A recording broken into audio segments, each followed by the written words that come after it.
오늘 말씀 마태복음 말씀 통하여서 자기 부정 생명으로 들어가는 길이라는 제목으로 하나님 말씀 함께 나누도록 하겠습니다. 우리 좌우에 계신 분들 인사합시다. 샬롬 반갑습니다. 참 잘 오셨습니다. 샬롬 반갑습니다. 네, 한 주간 평안하셨는지요? 네, 평안하기 참 어려운 시절입니다. 우리 기도도 해주셨고 많은 분들 이해하시는 것처럼 코로나가 정말 점점 더 우리 주변으로 우리 곁으로 와서 많은 것들이 좀 두렵고 불안하게 만들기도 하고 또 세상에는 전쟁의 소식도 또 선거를 앞두고 여러 가지 소리들이 많이 나오고 있지만 하나님께서 우리 지켜주시고 붙들어 주시기를 또 함께 기도해 주셨던 것처럼 지금도 이 산불 현장에서 수호하고 있는 우리 귀한 부대원들 우리 모든 항공기 안전하게 지켜주시고 한 건의 안전사고도 없도록 붙들어 주시기를 위해서 기도해 주시면 좋겠습니다. 그리고 코로나 때문에 또 지금 어려워하는 우리 성도들도 계세요. 그래서 성도님들도 안전하게 건강하게 주님께서 회복시켜 주시길 위해서 기도해 주시기 바랍니다. 이렇게 어려움들을 겪다 보면 이 사회적인 어려움 또 개인의 어려움들을 겪다 보면 왜 이렇게 힘들까? 왜 이렇게 어려울까? 왜 이렇게 실패만 거듭하게 될까라는 이런 절망적인 그런 마음이 들 때가 간혹 있습니다. 실은 우리 하나님을 믿는 성도들은 잘 그러지 않지만 하나님이 없는 사람들은 그런 마음들에 빠질 때가 있습니다. 우울감과 절망감, 좌절감에 빠질 때가 있어요. 한 학교에서 어떤 학생이 운동장 한 켠에 앉아서 어려운 일 많이 겪었나 봅니다. 자주 섞인 말로 이런 말을 하는 겁니다. 한숨 쉬면서 나는 완전히 실패작이야 이런 이야기를 하면서 정말 절망하고 있었어요. 근데 그 옆에서 다른 한 학생이 그 이야기를 들으면서 이렇게 위로합니다. 아니야, 하나님은 결코 실패하지 않으셔. 그 친구는 하나님을 잘 믿고 있는 친구였나 봐요. 그래서 너는 실패작이라고 이야기하지만 하나님이 널 창조하셨고 하나님께서는 너를 실패작으로 만들지 않으셨다라고 위로를 하는 겁니다. 하나님께서는 우리를 또한 세상을 실패로 만들지 않으셨습니다. 우리에게는 가끔 이것은 성공이고 이런 부분들은 참 행복하고 좋은 일이고 이런 것들은 실패고 어려움이고 절망이다라고 평가하지만 하나님 손에는 하나님 앞에서는 모든 것들이 실패가 아니고 하나님 뜻 안에서 성공으로 이루어져 갈 것입니다.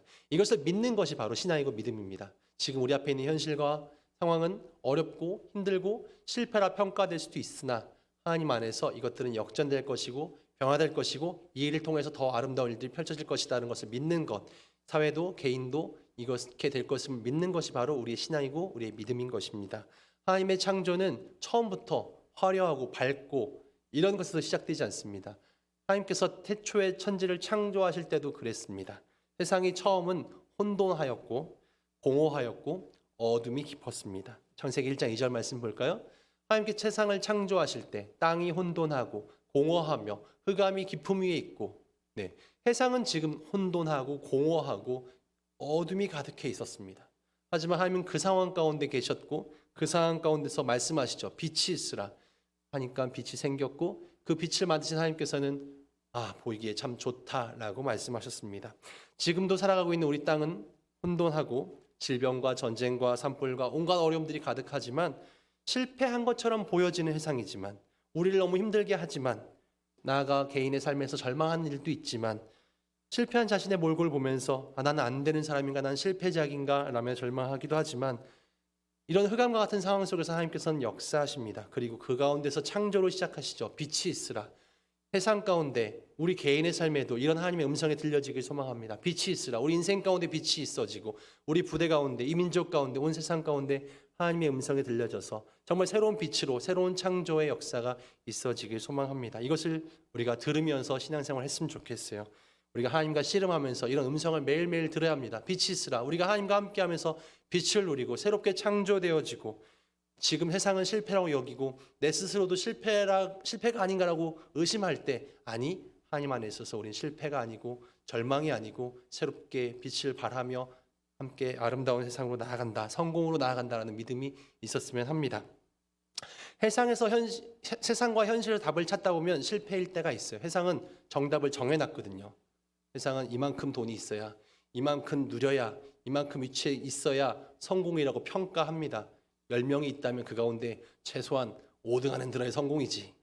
실은 요즘 세상에서 젊은이들은 5등도 쉽지 않습니다. 3등 안에 들지 않으면 취업하기도 쉽지 않거든요. 그러면 4등부터는 난 실패작이다. 나는 실패 인생이야 라고 이야기할 수밖에 없는 현실이 있는 것이죠. 근데 4등은 과연 실패자인가? 5등은 실패자인가? 우리는 세상의 현실에 비추어 보니까 나는 어느 정도 연봉을 받지 못하면 실패한 인생일 수밖에 없어라고 세상이 평가합니다. 그러다 보니까 내가 스스로 실패자가 아닌가라고 절망하게 되는 것이죠. 하지만 세상의 답을 찾는 것이 아니라 하나님 안에 답을 찾는 것입니다. 우리에게 답으로 주어진 성경 말씀을 보면 어느 곳 하나에도 이 정도 연봉을 받아야, 이 정도 직업을 가져야, 이 정도 돈을 가져야만 성공이라고 이야기하고 있지 않습니다. 하나님께서는 우리에게 그런 실패와 어려움 속에서 새로운 창조를 시작해 주십니다. 이것을 믿는 것이 바로 창조의 신앙이죠. 보통 창조 신앙하면 태초에 하나님이 천지를 창조하셨는 것을 믿는 것만 우리는 이 창조 신앙이라고 믿습니다. 하지만 내가 하나님께로부터 창조되었고 내 순간순간 매일매일의 삶을 새롭게 바꿔가시는, 새롭게 창조하시는, 어렵고 절망적이고 힘든 상황에서 그것을 역전시켜 주시는 것을 내가 믿는다면 그것 자체가 우리는 창조의 신앙입니다. 돈이 많으면 성공이라고요? 좋은 대학 나오면 성공이고, 좋은 직장 다니면 성공이고, 군대에서 어느 정도 직책에 올라가야만 성공이라고요?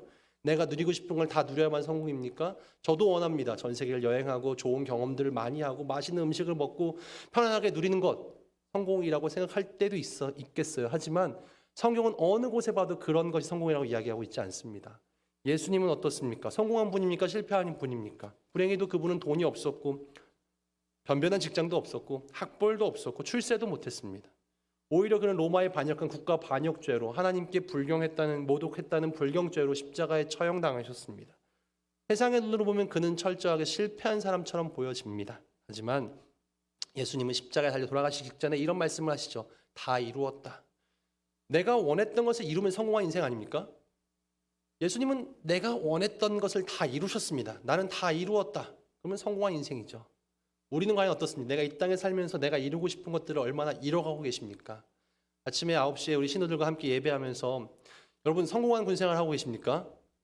답을 잘 못하는 거죠. 저녁을 해야 성공한 군생활인지. 그런데 제가 이야기했어요. 해야 될 일을 이룬다면 성공한 인생이고 성공한 군생활인데 내가 해야 될 일은 무엇인가? 여러분이 밤에 불침번 서고 초소근무 나가서 소소근무 서고 훈련을 하고 사격 훈련을 하고 혹하기 훈련을 하고 내가 해야 될 임무를 했다면 그건 충분히 성공한 군생활이다. 안 할 수도 있었는데 안 하고 빠뜨리고 실은 그렇게 하면 성공하지 못한 군생활이겠지만 여러분은 해야 되는 군생활을 하고 있고 그걸 했다면 이미 성공한 군생활을 하고 있다. 실은 우리 인생도 마찬가지. 내가 해야 될 임무, 내가 해야 될 역할을 할 수 있다면 그건 충분히 성공한 인생인데요. 과연 내가 해야 될 일은 무엇인가? 내가 이루어야 될 일은 무엇인가? 할 일을 다 했다면 성공한 인생이라고 말씀드렸어요. 그런데 우리는 할 일을 다 한 것만으로, 근데 할 일을 남이 정해준, 세상이 정한 그런 성공의 기준에 비추어서 성공과 실패의 눈을 가지고 있기 때문에 실은 커야만, 뭔가 많이 해야만 성공이라고 생각합니다. 주님의 눈은 다르다는 거죠. 제가 마태복음 18장 오늘 6절부터 읽었는데 1절부터 5절까지 말씀을 가지고 제가 작년에 11월에 오자마자 했던 첫 번째 수요일 설교에서 누가 크냐라는 제목으로 설교한 적이 있었어요. 그때 본문은 이런 이야기였습니다. 제 아들이 천국에서 누가 제일 큰 자입니까? 라고 예수님께 묻습니다. 근데 예수님은 제 어린아이 하나를 제 아들 가운데 세우시고 이렇게 말씀해 주시죠. 18장 3절 이하의 말씀인데요. 한번 자막 띄워주실까요? 진실로 너희에게 이르노니 너희가 돌이켜 3절 띄워주세요. 어린아이들과 같이 되지 않으면 결단코 천국에 들어가지 못하리라. 그러면 누구든지 어린아이와 같이 자기를 낮추는 사람이 천국에서 큰 자니라 라고 말씀해 주십니다. 누구나 이런 어린아이와 같이 자기를 낮추는 사람, 작은 자가 천국에서 큰 자가 된다. 천국에서 큰 자는 어린 자, 작은 자다라고 이야기합니다. 우리는 보통 작은 자를 실패한 자라고 이야기합니다. 내가 높은 자리에 올라가야 성공하고 큰 자죠. 작은 자는 보통 없는 사람이고요. 낮은 사람이고요. 약한 사람입니다. 근데 세상은 약한 사람, 낮은 사람, 없는 사람을 큰 자로 보지 않습니다. 근데 천국에서는 그와 반대의 일이 벌어진다는 거죠. 교회는 그런 작은 자들의 모임이어야 합니다.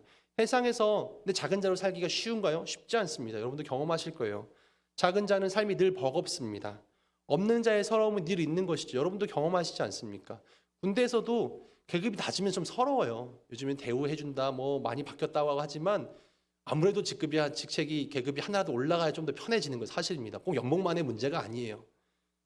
이런 비굴함이 생겨지는 거예요. 낮은 사람들은 늘 그런 게 있습니다. 실패한 자의 고통 우리 다 알 겁니다. 세상은 우리를 경쟁으로 몰아갑니다. 큰 자만 살아남는다고 이야기하고요. 약육강식의 세상이라고 이야기합니다. 그래서 예수님은 오늘 본문 7절 말씀에 이렇게 말씀하십니다. 실족하게 하는 일들이 있음으로 말미암아 세상에 화가 있도다. 세상은 화가 가득해요. 왜? 서로서로 실족시키거든요. 넘어지게 만들고 상처를 주고 죄짓게 합니다. 왜? 작은 자들이 걸려 넘어지는 겁니다. 힘있고 센 사람들 앞에서 작은 자들은 늘 그렇게 넘어지게 되는 거죠. 그래서 세상이 화가 가득합니다. 성실하게 땀 흘려 일해도 부당한 대접을 받는 거죠. 지위가 낮은 자들은 무시당합니다. 없는 사람들을 이렇게 세워주지 않습니다. 짓밟죠. 실패한 자들을 위로하고 함께 더불어 가자라고 이야기해주지 않습니다. 그런 세상은 화가 가득하다라고 이야기합니다. 우리도 그런 화를 당하면서 기분 나빴기에 열심히 공부합니다. 열심히 일해요. 나도 한 단계 올라갔으면 하는 마음으로. 그런데 내가 그 자리를 벗어나서 조금 위에 위치에 올라가게 됐을 때 또 똑같이 나도 상처를 주는 위치에 있을 때가 있다는 거죠. 그렇게 세상의 그런 사람들 때문에 7절 하반절 다시 한번 실족하게 하는 그 사람에게도 화가 있도다. 세상이 그런 실족하게 하는 세상이며 세상에 화를 줍니다. 세상이 불편해요. 힘들어요. 근데 내가 또 그렇게 실족하게 하는 사람이 되어서 화를 입을 때가 있다는 겁니다. 문제는 사람이에요. 누구나 다. 물어뜯는 세상이 되었습니다. 내가 한 단계 올라가기 위해서 누군가를 밟고 일어섭니다. 그런 사람들은 천국에서 큰 자가 될 수 없다고 예수님이 이야기합니다. 당시에 많이 배웠다는 믿음이 훌륭하다고 평가받았던 대제사장들 또 교회의 장로들이 있었습니다. 그들에게 예수님은 이렇게 말씀하셨어요. 마태복음 21장 31절 또 진실로 나옵니다. 진실로 너희에게 이르노니 세리들과 창녀들이 너희보다 먼저 하나님 나라에 들어가리라. 그들은 굉장히 가슴이 뜨끔했어요. 이게 도대체 그리고 받아들일 수가 없었죠. 당시에 큰 자라고 여겼던 대제사장들, 제사장들, 서기관들, 장로들, 바리새파 사람들 이런 사람들에게 저 보잘것없는 너희들 늘 죄인이라고 얘기했던 세리들과 창녀들과 이런 사람들이 오히려 더 천국에 먼저 가게 될 것이다라는 이야기를 듣자 우리가 늘 경멸했던, 우리가 늘 무시했던, 죄인이라고 평가했던 그들이 우리보다 천국에 먼저 간다고? 받아들일 수가 없는 거죠. 그들은 그래서 분노했습니다. 그리고 예수님을 죽이려고 했죠. 우리가 상처를 주고 모멸감을 주고 그들에게 분노하게 했던 실은 그로 인해서 그 분노 때문에 죄를 짓게 만들었던 그 모든 것들이 오히려 더 큰 죄다라고 예수님 말씀합니다. 그래서 그렇게 실족하게 하는 자는 화가 있을 것이고 그 화는 어떻게 될 것이냐? 무서운 심판에 이르게 된다. 8절 말씀 이어집니다. 만일 내 손이나 내 발이 너를 범죄하게 하거든 찍어내버리라. 장애인이나 다리 저는 자로 영생에 들어간 것이 두 손 두 발 가지고 영원한 불에 던져진 것보다 낫다라고 말씀하십니다.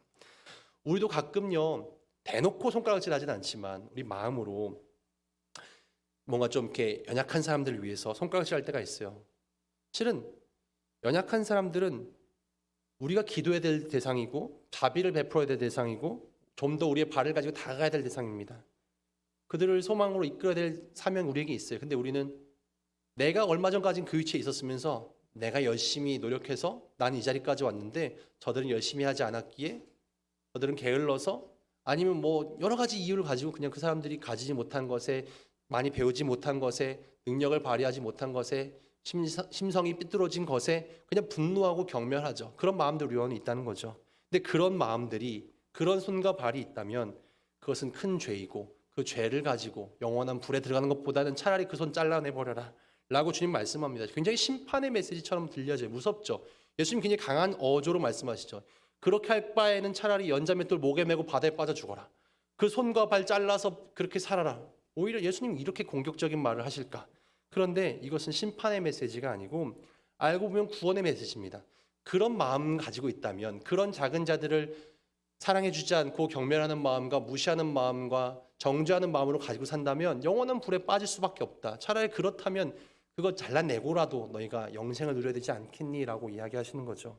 자기 부정입니다. 내가 그렇게 하고 있었던 내 스스로를 바라보면서 나의 이런 죄악들, 나의 이런 잘못들을 회개하고 뉘우치고 돌이켜라. 그래야만 너희가 살 수 있을 것이다 라고 이야기합니다. 작은 자를 업신여기는 마음들, 그런 마음을 부정해야 된다. 그것이 범죄한 손과 발을 잘라내는 것 같은 아주 통렬한 심정으로 우리가 해야 될 일이라고 이야기하십니다. 제가 도시에 가서 뭐 지하철이라든지 이런 데 가서 화장실 같은 데를 들릴 기회가 뭐 있죠. 예전에, 최근에는 경험이 없는데. 근데 보통 그런 데 가면요. 그런 공공장소에 화장실에 특히나 남자 화장실 같은 데만 있겠죠. 여자 화장실 가본 적이 없으니까. 장기 매매 이런 것들이 스티커가 붙어 있는 경우들이 종종 있어요. 그럼 생각합니다. 아, 이런 무서운 일이 여전히 벌어지고 있나? 이 영화에서만 등장한 일 아닐까? 근데 도대체 누가 이런 데 전화할 수 있을까? 자신의 예를 들면 콩팥을 하나 떼고 자기의 뭐 눈을 적출하고 이게 가능한 일일까? 근데 얼마나 예를 들면 그런 빚에 쫓기고 얼마나 삶이 고통스러우면 그렇게 해서라도 돈을 모으려고 돈을 받으려고 하는 것일까? 그걸 해결하려고 하는 것일까? 빛에 쫓기는 고통이 얼마나 크면 그런 일을 벌이게 될까?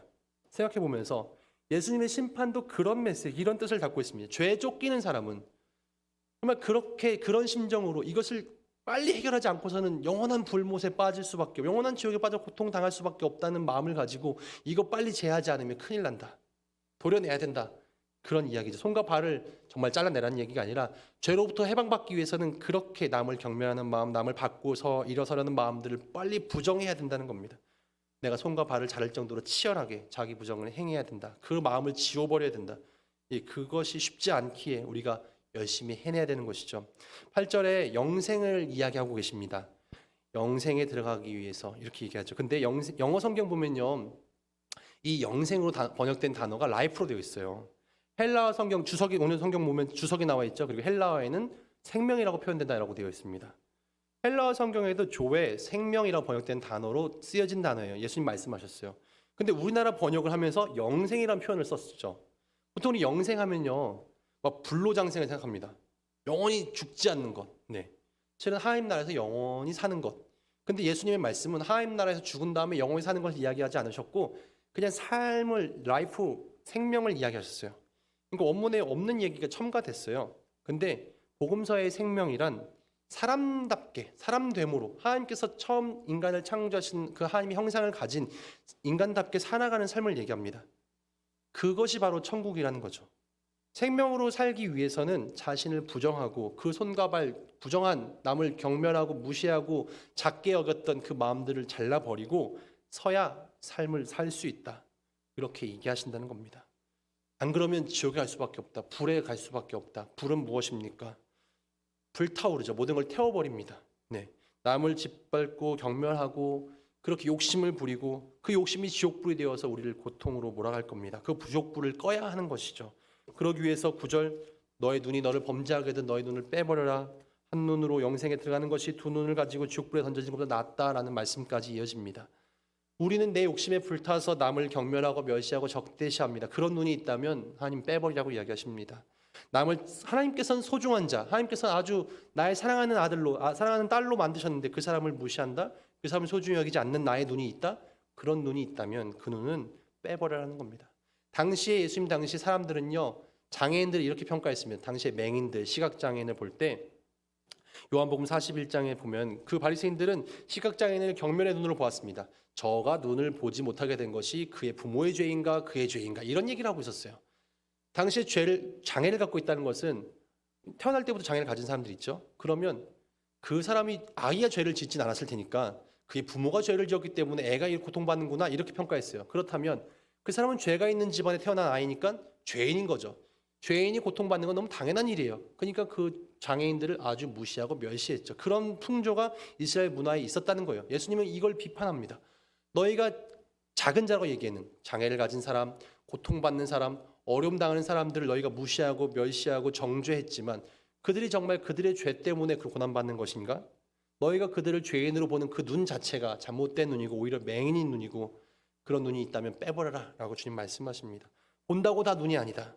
하나님이 소중히 여기는 그 형제를 경멸의 눈으로, 심판의 눈으로, 죄의 눈으로 보는 눈은 더 이상 눈이 아니다. 그런 것이 있다면 그 눈 가지고 영원한 불에 들어갈래? 아니면 그 눈 빼고 영생을 누릴래? 라고 주님 말씀하십니다. 우리가 어떤 눈을 가지고 세상을 살고 어떤 눈을 가지고 이웃과 함께 할 것입니까? 오늘 주님은 세상이 하찮게 여기는 작은 자들을 소중하게 보라고 말씀하십니다. 실은 작은 자는 우리 자신이죠. 우리도 작습니다. 우리가 뭐 대단히 큰 사람이어서 작은 자들을 멸시하거나 무시하진 않습니다. 그런데 내 스스로, 내 작은 자인 나 스스로 어떻게 보고 계십니까? 하나님께서 정말 핏값 주고 사신 소중한 내가, 하나님께서 너무나 보기 아름다웠고 보기 좋았다고 평가한 내가 세상 가운데 정말 좋은 사람, 아름다운 사람입니까? 아니면 절망적이고 실패작이고 어려움 당하고 있습니까?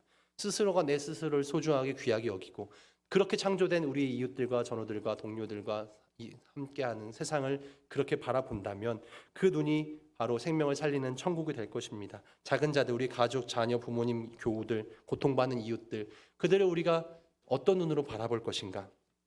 현재 우크라이나 상황을 보면서 난민이 발생한 상황을 보면서 제가 참 놀라운 것은 우리나라 사람들이 참 대단하구나 생각이 드는 거죠. 많은 우리 국민들이 그들을 돕고자 성금을 모으고 기금을 내고 막 적극적으로 합니다. 우리 국민은 참 대단하다는 생각이 들어요. 이런 어려움, 누군가 어려움을 겪을 때 그들을 하나님께서 만드신 소중한 자를 여기면서 온전히 손길을 뻗치는 그들의 마음들, 우리의 발로 더 그들에게 다가가는 것, 또 산불로 인해서 고통받는 우리 이웃들이 있는데 그들을 위해서 우리 마음을 쏟는 것, 그들을 위해서 기도해 줄 수 있는 것, 하나님께서 우리에게 창조하신 마음인 줄 믿습니다. 그렇게 누군가를 소중히 여길 때 거기에 천국이 시작되고 생명을 살리는 일이 벌어질 것입니다. 그리고 그런 마음은 자기 부정에서 시작됩니다. 내가 누구이기에 누군가를 무시하고 멸시하고 함부로 대하고 할 수 있겠는가? 나 또한 그런 작은 자인데 주님께서는 사순절 우리 함께 시작합니다. 우리를 위해 십자가셨어요. 내가 아무것도 아닌데 그 아무것도 아닌 내가 천하보다 귀하다고 여기셨기에 십자가를 지셨습니다. 우리가 그렇다면 함께 십자가를 지는 심정으로 천하보다 귀한 우리의 동료들을, 우리의 전우들을, 우리 이웃들을, 소중한 세상을 우리가 그렇게 사랑하고 섬기며 따뜻한 사랑의 눈으로 바라볼 때, 그렇게 생명을 살리게 될 때 우리가 주님의 길을 따르는 주님의 참된 제자가 되리라 믿습니다. 그렇게 살아가는 우리 모두가 되어지기를 주님의 이름으로 축원드립니다. 아멘. 기도하겠습니다.